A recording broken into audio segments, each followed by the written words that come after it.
ઝાલોદ તાલુકાના ખરસાણા ખાતે વીજ લાઇન સમસ્યા બાબતે ગ્રામજનોએ વીજ વિભાગમાં કરી રજૂઆત. ઝાલોદ તાલુકાના ખરસાણા ગામે મુનિયા ફળિયામાં ઘણા સમયથી વીજ લાઇનની લગતી સમસ્યાના કારણે ગ્રામજનોને પૂરતો વીજ જથ્થો ના મળતો હોવાના કારણે અતિશય હાલાકી ભોગવી રહ્યા હોવાની રાવ જ્યારે નવી ડીપી પરનું જોડાણ દૂર કરી જૂના ડીપી પર જોડાણ ફરીથી કરવા માંગ કરાઈ હતી. જૂના ડીપીની લાઇનથી ગ્રામજનોને વીજ જથ્થામાં કોઈ હાલાકી પડતી ના હોવાની માંગ કરાઈ.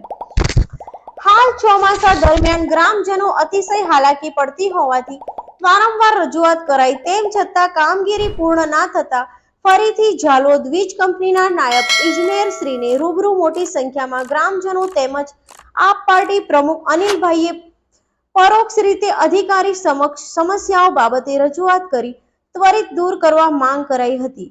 જો આ બાબતે સંજ્ઞાન લેવામાં નહીં આવે તો ગાંધી માર્ગે આંદોલન કરીશું તેવી ચીમકી ઉચ્ચારી હતી. આજ રોજ તારીખ 26/7/2024ના રોજ ખરસાણા ગામની લાઇટની સમસ્યા લઈને આમ આદમી પાર્ટી દ્વારા એક આવેદનપત્ર આપીએ છીએ.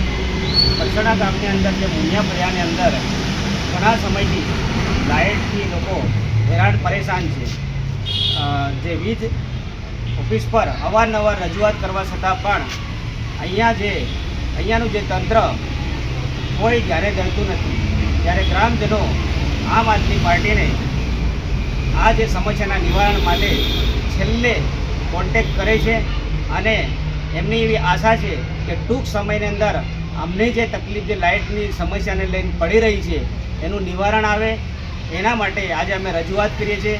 જે ટૂંક સમયની અંદર જો આ જે વીજ પુરવઠાને લઈને સમસ્યા હલ નહીં થાય તો આમ આદમી પાર્ટી આ ખરસાણા ગામના ગ્રામજનો સાથે રહીને ગાંધી ચિંધ્યા માર્ગે આગળ વધશે.